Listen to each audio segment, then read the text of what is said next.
Hello, this is Carla Cargle of The Financial Truth with Carla Cargle.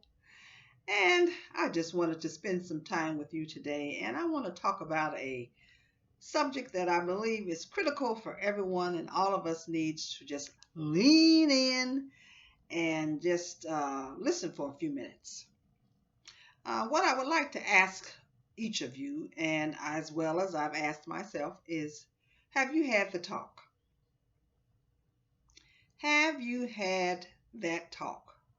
You know, that talk that we all need to have, because at some point in time, we all will be in the position where we move on to that next realm in life and we have passed on. But before that time comes, and hopefully it's decades away for us as we listen, is that it means that we need to sit down and make sure that we have everything in order, our estate plan in order. And some of you are saying, what estate? I don't have enough to have an estate. Well, I tell you what, anything that you have is considered something that can be passed on to heir. So yes, we all do have an estate, no matter how small or how large. We all need to take all of this into consideration. So we need to ask ourselves, have we had that talk? As someone that is a parent, then you need to ask yourself, have I had that talk with my children, or you might not have a child that you might want to share this information with, but you really should. And the reason being is that oftentimes when I meet with clients, and I am a financial services professional, I've been advising people and families and individuals and small businesses for 28 plus years now, is that, it's important that you share your information with someone that you can trust.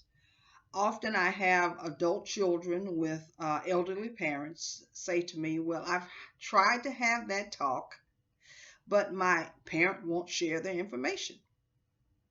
Well, to all those parents that have refused to discuss what you have, you must have that talk with someone you can trust.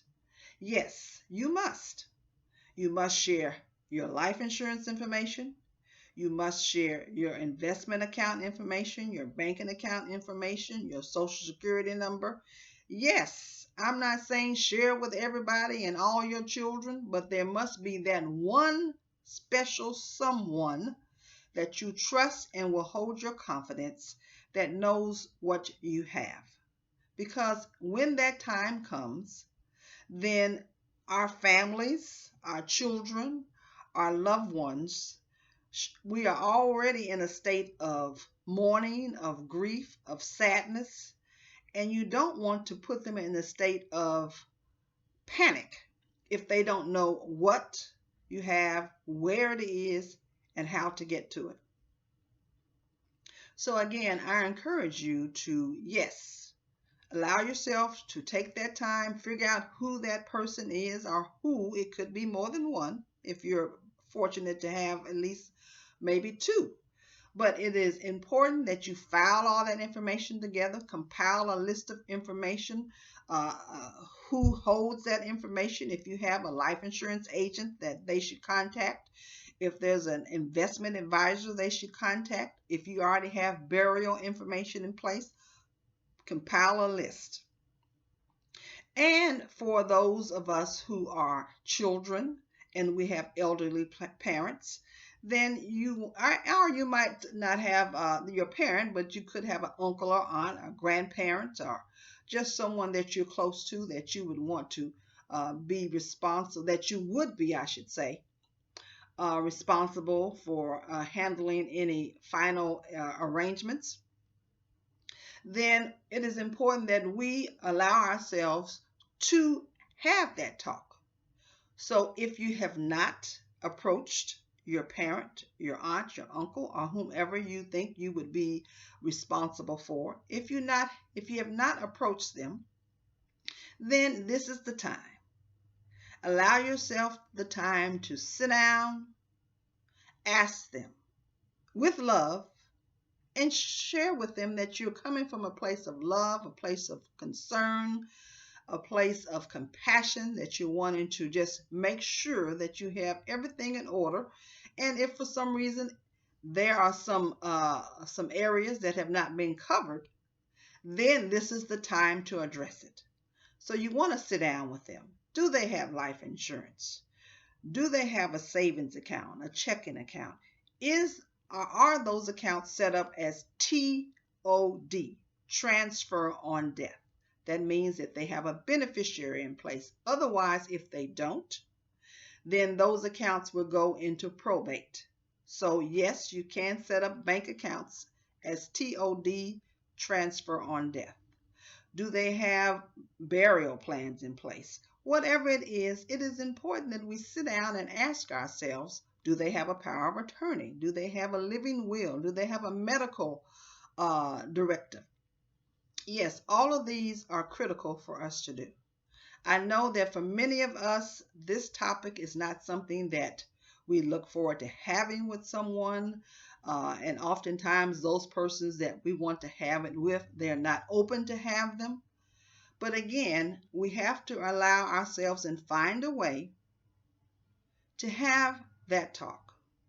So I ask yourself, as I asked myself, because there was a time for me, my mother passed away suddenly. We had no idea. It was just one day she was here, the next day she was gone in 2017.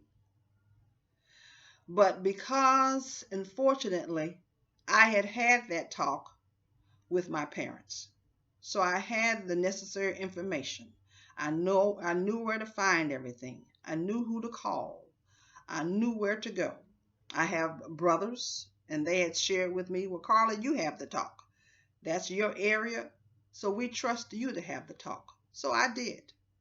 So once I was able to pull myself together and get over the devastation and the shock of my mother's sudden passing, then I was able to go to that file where all that information had been compiled. So if nothing else, that enabled us not to panic and not to operate with some level of not knowing in the midst of our deep grief. So again, I just say to you, as someone who might be that parent who has not had the talk, then I encourage you to have that talk. Or if you are that child, or a niece or nephew or grandchild, and you have not had that talk, I encourage you to have that talk. Whatever position you are in, I ask you, for the purpose of peace and stability, have that talk. You will be blessed and empowered by it. I'm Carla Cargle of The Financial Truth with Carla Cargle, and wealth is for all. Peace and blessings to you all.